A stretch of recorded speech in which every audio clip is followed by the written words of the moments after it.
Hello and welcome to our training video. In this video, you will learn how to use the response grid in TownVOTE. The response grid allows the user to insert a chart into a polling slide which displays real-time feedback from the voters. When you have the polling slide ready, navigate to the TownVOTE tab and then click on the Objects drop-down menu. Now select the response grid option, 4 rows down to pull up the response grid settings. Choose your fill mode, which will change the criteria displayed on the grid. For example, the voters fill mode will show the voters, while the non-voters option shows the non-voters. The correct, incorrect option will display whether the voter voted for the correct or incorrect answer when using polling slides with correct and incorrect answers assigned. Lastly, the vote value fill mode will display the value each voter voted for, like green for yes and red for no answers.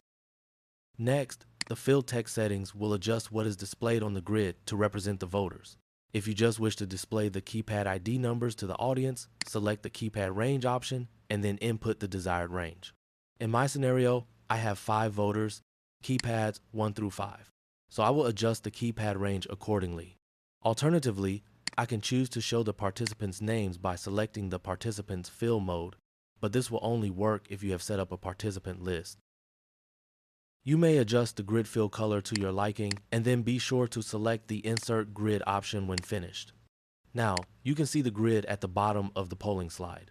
You may want to resize either the grid or the objects around the grid, like the countdown timer, in order for it to fit on the screen best.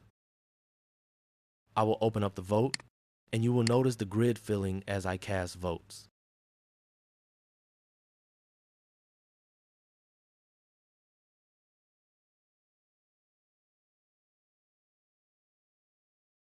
You can see the results on the grid as well as the chart after I close the vote. Thank you for watching this training on how to use the response grid in TownVOTE.